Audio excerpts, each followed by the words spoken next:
اور بادشاہ نے اس کو ساحروں، جادوگروں اور فالگروں کا ہیڈ بنا دیا تھا، اور خدا نے اس کو عزت بخشی اپنے بندہ کو، اور یہ نبوکدنضر بادشاہ کے دور میں بہت اہم شخص تھا بادشاہ کے ساتھ۔ لیکن وقت گزرنے کے ساتھ ساتھ اب دانیل جو بہت بوڑھا ہو چکا ہے، اور کئی دہائیوں کے بعد اب جب بادشاہ کے پوتوں میں سے ایک شخص جس کا نام بیلشزر ہے وہ بادشاہ ہے، جو دانیل کو نہیں جانتا، اور اس نے دانیل کو نظر انداز کیا ہوا ہے۔ وہ دانیل جو کبھی کسی زمانے میں بابلی سلطنت میں بہت اہم شخص ہوا کرتا تھا، آج کئی برسوں سے وہ نظر انداز کیا ہوا شخص ہے۔ لیکن اس خاص موقع پر بادشاہ کی بوڑھی ماں وہ اندر آ کر بادشاہ کو دانیل کے متعلق یاد کراتی ہے، اور دانیل کو دانیل کے نام سے یاد کرتی ہے، اور یہ ظاہر کرتا ہے کہ وہ دانیل جس کو بادشاہ نے بیلشزر کا لقب دے رکھا تھا، وہ دانیل کو دانیل کے اصلی نام سے یاد کر کے دانیل اور اس کے خدا کی عزت کرنے والی عورت نظر آتی ہے۔ اور وہ آ کر کہتی ہے کہ ایک شخص ہے جو اس عبارت کو پڑھ سکتا ہے، جو کچھ دیوار پر اس خدا کی طرف سے بھیجے گئے ہاتھ نے دیوار پر آ کر تیرے سامنے لکھا ہے۔ اس شخص کو بلوا کہ کیونکہ اس میں الہی روح رہتی ہے، اس میں الہوں کی روح ہے، اس میں نور کی روح ہے، اس میں دانش کی روح ہے، اس میں حکمت کی روح ہے۔ وہ خوابوں کی تعبیر اور عقدہ کشائی اور حل مشکلات کی قوت رکھنے والا شخص ہے۔ وہ اس عبارت کو پڑھ سکتا ہے، کیوں کہ اس کے خدا نے اسے یہ گفٹس دیے ہیں، جس کی وجہ سے وہ اس عبارت کو پڑھ سکتا ہے۔ لہذا فوراً دانیل کو ڈھونڈا جاتا ہے اور اسے بلایا جاتا ہے، اور یہ بادشاہ بیلشزر ابھی بھی مغروری کی حالت میں ہے۔ اور 13ویں آیت میں لکھا ہے کہ وہ اس سے کہتا ہے دانیل سے، کیا تو وہی دانیل ہے جو یہودا کے اسیروں میں سے ہے، جن کو بادشاہ میرا باپ یہودا سے لایا تھا؟ یعنی دیکھیں، وہ دانیل کو بتا رہا ہے کہ ہم تو تمہیں غلام بنا کر لائے تھے، کیا تو انہی غلاموں میں سے ایک ہے جن کو میرا باپ غلام بنا کر لایا تھا؟ میں نے تیری بابت سنا ہے کہ تجھ میں الہوں کی روح ہے، تجھ میں کامل حکمت ہے، تو کیا تو یہ پڑھ سکتا ہے؟ اگر تو یہ پڑھے گا تو میں تجھے سلطنت میں تیسرے درجے کا حاکم بناؤں گا، اور تجھے ارغوانی خلعت پہنایا جائے گا، اور تیری گردن میں زرین توق ڈالا جائے گا۔ اب یہاں پر جو میں نے شروع میں آپ کو ہسٹری بتائی تھی، وہ اسی وجہ سے بتائی تھی تاکہ آپ اس بات کو سمجھ سکیں۔ اسی باب کی 16ویں آیت میں جب بیلشزر دانیل سے کہتا ہے کہ اگر تو اس نوشتہ کو پڑھے اور اس کا مطلب مجھ سے بیان کرے تو ارغوانی خلعت پائے گا، اور تیری گردن میں زرین توق پہنایا جائے گا، اور تو مملکت میں تیسرے درجے کا حاکم ہوگا۔ کیوں وہ تیسرے درجے کا حاکم کہتا ہے؟ کیونکہ حقیقت میں وہ خود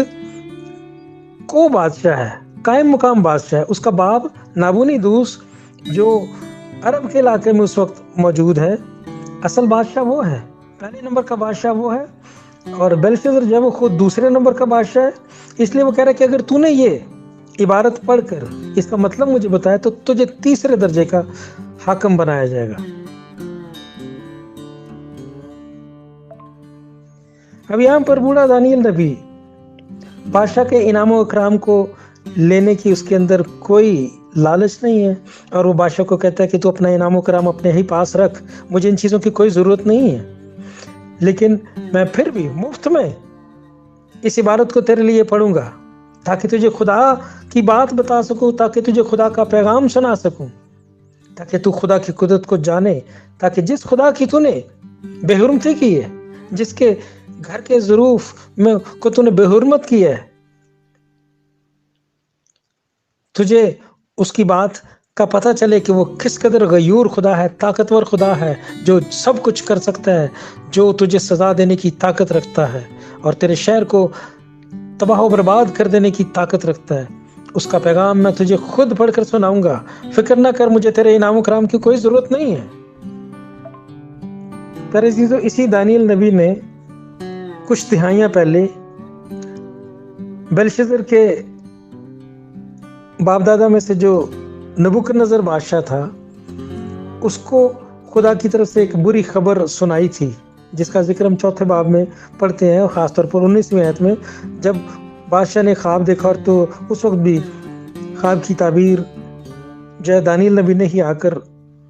اسے بتائی تھی کہ تیرے دل میں نبوکدنضر غرور سما گیا ہے، اس لیے تجھے گورخر بنا دیا جائے گا، تجھے جانوروں کی طرح، حیوانوں کی طرح بھیج دیا جائے گا جنگلوں میں، اور تو وہاں گھاس کھائے گا۔ لہذا دانیل پھر بیلشزر کو اس نبوکدنضر کے وقت کا وہ واقعہ یاد دلاتا ہے کہ جب نبوکدنضر نے غرور کیا تھا خدا کے سامنے کہ یہ جو بابلی سلطنت ہے، اس نے اپنی قدرت سے، اپنی عقل اور دانائی سے، اپنے ہاتھ کے طاقت سے خود بنا لی ہے، لیکن جانتا نہیں کہ اس سب کے پیچھے خدا کی مرضی شامل ہے۔ خدا نے ایسا ہونے دیا، خدا نے اس کو یہ سب بنانے میں اس کی مدد کی ہے، تو خدا نے اسے اس کے غرور کا اسی وقت مزہ دیا تھا، اسے سزا دی تھی، اور اسے حیوان بنا کر اس کی عقل اسے چھین لی تھی، اور اس کو پاگلوں کی طرح خدا نے اس کے محل میں سے نکال کر راتوں رات خدا اسے جنگلوں میں لے گیا تھا، جہاں وہ 7 سال تک جانوروں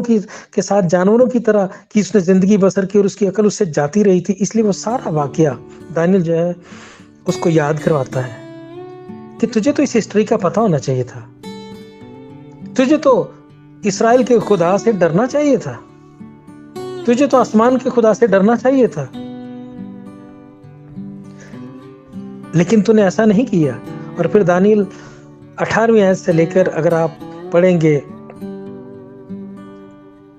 21ویں آیت تک، تو وہاں وہ 20ویں آیت میں کہتا ہے کہ لیکن جب اس کی طبیعت میں، یعنی نبوکدنضر کی طبیعت میں گھمنڈ سمایا، اور اس کا دل غرور سے سخت ہو گیا، اور وہ تخت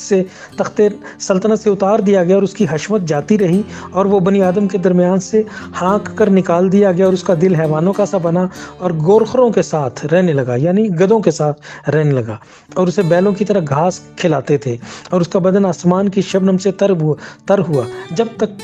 اس نے معلوم نہ کیا کہ خدا تعالیٰ انسان کی مملکت میں حکمرانی کرتا ہے، اور جس کو چاہتا ہے اس پر قائم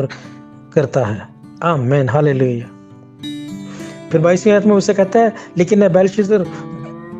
جو اس کا بیٹا ہے، باوجود ہے کہ تو اس سبب سے واقف تھا، تو بھی تو نے اپنے دل سے عاجزی نہ کی، بلکہ آسمان کے خدا کے حضور اپنے آپ کو بلند کیا، اور اس کی ہیکل کے ظروف تیرے پاس لائے، اور تو نے اپنے عمرہ اور اپنی بیویوں اور حرموں کے ساتھ ان میں خواری کی، اور تو نے چاندی اور سونے اور پیتل، لوہے اور لکڑی اور پتھر کے بتوں کی حمد کی،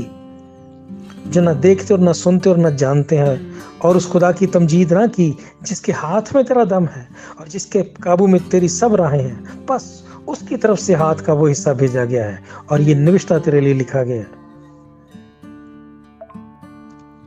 اور وہ نوشتہ یہ ہے، میں نے تکیل و فرسین، اور اس کے معنی یہ ہے کہ میں نے، یعنی خدا نے تیری مملکت کا حساب کر دیا اور اسے تمام کر ڈالا۔ تکیل یعنی تو ترازو میں تولا گیا اور کم نکلا۔ فریس یعنی تیری مملکت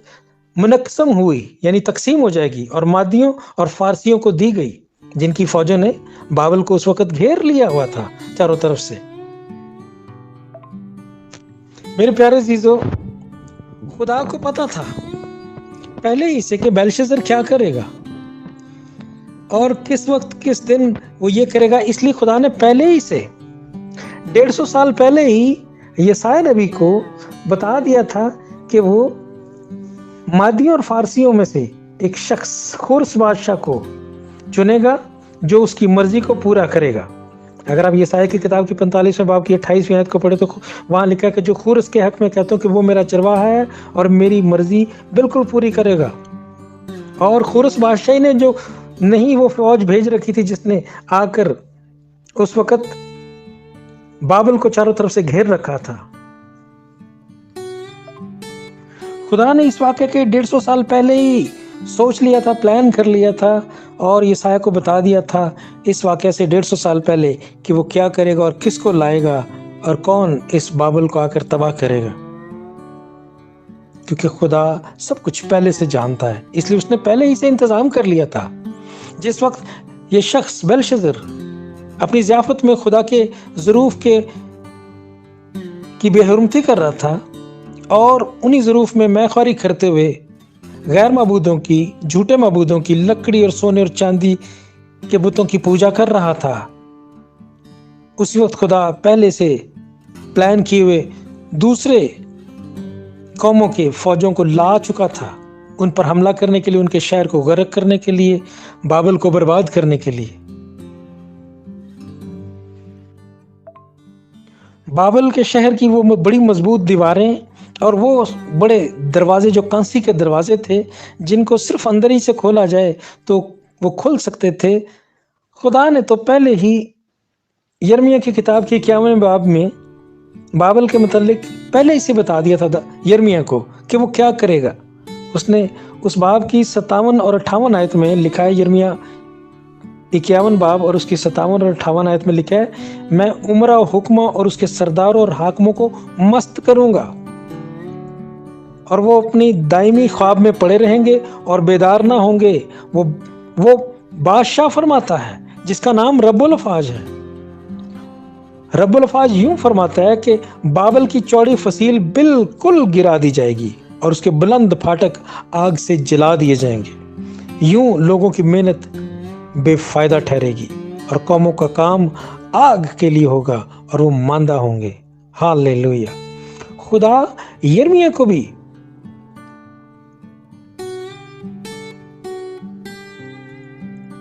کئی دہائیوں پہلے بتا چکا تھا۔ ابھی جب بابلی قوم بن اسرائیل کو غلام بنا کر بھی نہیں لے کر گئی تھی، اس وقت ہی پہلے بتا چکا تھا کہ یہ ان کو غلام بنا کر لے کر جائیں گے اور پھر ایک دن یہ کوئی غلط کام کریں گے، مجھے غصہ چڑھائیں گے اور میں پہلے ہی سے کسی دوسری فوج کو ان پر چڑھا کر لاؤں گا اور ان کے دروازے خود ہی کھول دوں گا اور ان کی جو بڑی چوڑی فصیل جو انہوں نے بنائی ہے وہ گرا دوں گا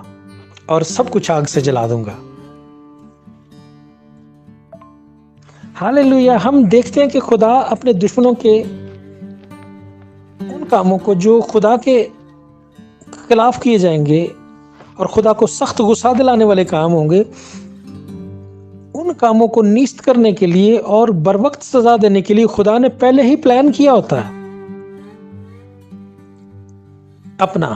کہ وہ کیسے اپنے نام کو عزت اور جلال دے گا اور قوموں اور امتوں پر ظاہر کرے گا کہ حقیقی اور سچا خدا، قادر مطلق، رب الافواج، غیور خدا میں ہوں۔ اب ہم واپس آتے ہیں دانیل کی کتاب کے 5ویں باب کی 29ویں اور 30ویں اور آخری 2 آیات کو پڑھتے ہیں۔ یہاں لکھا ہے، تب بیلشزر نے حکم کیا اور دانیل کو ارغوانی خلعت پہنایا اور زرین توق اس کے گلے میں ڈالا گیا اور منادی کرائی گئی کہ وہ مملکت میں تیسرے درجے کا حاکم ہو۔ اسی رات کو بیلشزر بادشاہ کسدیوں کا بادشاہ قتل ہوا اور اس دارا مادی نے 62 برس کی عمر میں اس کی سلطنت حاصل کی۔ ہاللیلویا۔ پیارے عزیزو، بیلشزر نے دانیل کی بات سننے کے بعد جب دانیل نے اس عبارت کو پڑھ کر اس کا مطلب اسے سمجھایا، بیان کیا، تو اس بیلشزر بادشاہ کو خدا کا خوف یاد آ گیا، وہ ڈر گیا اور اس نے کہا کہ میں نے جو دانیل سے وعدہ کیا ہے کہ میں تجھے حاکم بناؤں گا تیسرے درجے کا، اس نے کہا کہ فوراً جو میں نے اس کے ساتھ وعدہ کیا ہے اس کو پورا کیا جائے۔ حالانکہ دانیل کو ان چیزوں کی کوئی ضرورت نہیں تھی، وہ پہلے ہی اس انعام کو ریجیکٹ کر چکا تھا۔ اس نے کہہ دیا تھا کہ مجھے تیرے انعام کی کوئی ضرورت نہیں ہے، میں پھر بھی انعام حاصل کیے بغیر ہی اس عبارت کو تیرے لیے پڑھوں گا۔ لیکن بادشاہ کو حکم تھا، اس نے فوراً دانیل کو تیسرے درجے کا حاکم بنا کر فوراً منادی کرائی اور اس کے گلے میں زرین توق ڈالا اور اس کو وہ ارغوانی خلعت یعنی پرپل کلر کا جو بادشاہی ڈریس ہے وہ پہنایا گیا اور فوراً پورے شہر میں منادی کرائی گئی کہ دانیل تیسرے درجے کا بادشاہ ہے۔ لیکن دانیل کا یہ جو سٹیٹس تھا یہ صرف چند گھنٹوں کے لیے تھا، کیونکہ اسی رات کو خدا نے پلان کیا ہوا تھا، خدا کی مرضی تھی۔ اسی رات کو مادی فارسیوں کی فوج نے خدا کی قدرت کے سبب سے خدا نے ایسا کیا کہ وہ دروازے خود ہی کھل گئے اور وہ فوجیں شہر میں داخل ہوئیں اور انہوں نے اس کی فصیلوں کو بھی توڑ دیا، آگ سے جلا دیا اور شہر پر آسانی سے قبضہ کر لیا۔ کیوں؟ کہ بابلی فوج اور بابلی بادشاہ کی کوئی تیاری نہیں تھی۔ وہ تو اپنے غرور میں، طاقت کے نشہ میں، اپنے شہر کی جو حفاظتی دیوار تھی اس کی وجہ سے اس قدر وہ اپنے خیالوں میں گم تھے کہ ہمارے خلاف تو فوج اندر آ ہی نہیں سکتی۔ لیکن کلام خدا میں زبور 127 میں لکھا ہے کہ اگر خداوند ہی شہر کی حفاظت نہ کرے تو نگہبان کا جاگنا عبث ہے۔ کون سی دیوار ایسی ہے کہ جس کو خدا نہیں گرا سکتا؟ کون سا قلعہ ایسا مضبوط ہے جس کے اندر خدا نہیں جا سکتا؟ وہ سب کچھ کرنے پر قادر ہے۔ وہ اپنے دشمنوں کو ملیہ میٹ کرنے، ان کے غرور کا جواب دینے اور غیر معبودوں کی پرستش کرنے والوں کو سزا دینے پر قادر ہے۔ کوئی نہیں جو خدا کا مذاق اڑا سکے۔ جس نے بھی یہ کیا ہے وہ ہمیشہ برباد ہوا ہے، اور خداوند نے ہمیشہ اپنے نام کو عزت اور جلال دیا ہے کیونکہ وہ غیور خدا ہے۔ لہذا پیارے عزیزو، اس واقعہ سے ہم جو چیزیں سیکھتے ہیں وہ یہ ہے کہ کوئی نہیں جو ہمارے خدا کا مذاق اڑا سکے، کوئی نہیں جو ہمارے خدا کے مقابلے میں کھڑا ہو سکے۔ دوسری بات، چاہے دیواریں جتنی مرضی موٹی اور اونچی کیوں نہ ہوں، وہ خدا کے دشمنوں کو اس کے ہاتھ سے بچا نہیں سکتی۔ اور تیسری بات کہ اگر آپ خدا کے ایسے خادم ہیں جن کو نظر انداز کیا گیا ہے، جیسے دانیل کو اس وقت نظر انداز کیا ہوا تھا کئی سالوں سے، لیکن وقت پڑنے پر دوبارہ خدا نے اپنے بندہ کو استعمال کیا اور اس کو عزت بخشی۔ اس لیے آپ پریشان نہ ہو اگر آپ خدا کے خادم ہیں، خدا سے پیار کرتے ہیں اور کچھ سالوں سے اگر آپ کو نظر انداز کیا گیا ہے تو مقررہ وقت پر خدا دوبارہ آپ کو کسی بڑے کام کے لیے استعمال ضرور کرے گا۔ اگر ضرورت پڑے تو خدا آپ کو بڑے کام کے لیے استعمال کرے گا۔ پیارے عزیزو، یہی دانیل جس کو کچھ دہائیوں سے نظر انداز کیا گیا تھا، دوبارہ خدا نے اس کو عزت بخشی۔ بیلشزر نے اس کو تیسرے درجے کا حاکم بنایا، چاہے چند گھنٹوں کے لیے ہی تھا، اور اسی رات دانیل کے کہنے کے مطابق سلطنت تقسیم ہو گئی، بادشاہ بھی قتل ہو گیا اور آسانی سے بابل جو ہے اس پر قبضہ ہو گیا، اور سلطنت جو ہے وہ مادی اور فارسی بادشاہوں کے ہاتھ میں چلی گئی، جنہوں نے دانیل کو دوبارہ عزت دی، اور دانیل ان کے دور میں بھی کامیاب شخص رہا، اور بڑھاپے میں بھی خدا نے دانیل کو بہت عزت دی۔ چوتھی بات جو ہم اس بات سے سیکھتے ہیں کہ خدا کے خادموں کو دیے گئے جو روحانی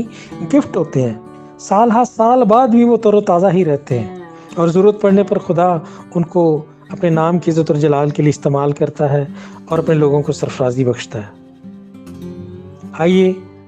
ہم اپنے خدا کی تمجید کریں کہ وہ بھلا ہے اور اس کی شفقت بھی ابدی ہے، اور وہ ہمیشہ اپنی عزت میں کمی نہیں آنے دیتا، اور جو بھی ہمارے خدا کا مذاق اڑائے خدا اس سے حساب لے لیتا ہے۔ خدا ان کے نام کو عزت اور جلال ملے۔ پیارے عزیزو، خدا میں قائم رہیں۔ یہ بابل شہر جس کے متعلق خدا نے پیشن گوئی کی تھی کلام مقدس میں کہ یہ برباد کر دیا جائے گا، آج ہم نے اسی حوالے کو پڑھا، دیکھا کہ بابل برباد ہو گیا۔ جس دن وہ آسمان سے ہاتھ بھیجا گیا خدا کی طرف سے دیوار پر لکھنے کے لیے، وہ 12 اکتوبر 539 قبل از مسیح کا دن تھا، جس دن دانیل کو دوبارہ سرفرازی بخشی گئی، اس کو تیسرے درجے کا حاکم بنایا گیا، اور اسی دن اسی رات بابل جو ہے وہ تباہ بھی ہو گیا اور اس کی سلطنت ختم ہو گئی، اور سلطنت مادی فارسی بادشاہوں کے ہاتھ میں چلی گئی۔ 12 اکتوبر 539 قبل از مسیح میں خدا نے اپنی مرضی کو پورا کر دیا اور بابل اس وقت تباہ کر دیا گیا اور آج تک تباہ ہے۔ لیکن کلام مقدس مکاشفہ کی کتاب کے 17ویں اور 18ویں باب میں ہمیں یہ دکھاتا ہے کہ ایک مرتبہ پھر بابل جو ہے وہ دوبارہ تعمیر کیا جائے گا جب مخالف مسیح کا دور ہوگا، اور اس کے بعد ایک مرتبہ پھر خدا اس کو ہمیشہ کے لیے برباد کر دے گا۔ اور کلام خدا بار بار اپنے لوگوں کو اس لیے بتاتا ہے کہ بابل میں سے نکل آؤ۔ یہ بابلی روح جو ہے یہ تمام روئے زمین پر پھیل چکی، جہاں سے تمام غلط تعلیمات دنیا میں پھیلی تھی۔ اس لیے عزیزو یاد رکھیں کہ ہمارا خدا وہ ہے جو اپنی مرضی کو پورا کرتا ہے، اور اس کی باتیں ہمیشہ پوری ہوتی رہیں گی۔ خدا آپ سب کو بہت برکت دے۔ God bless you all.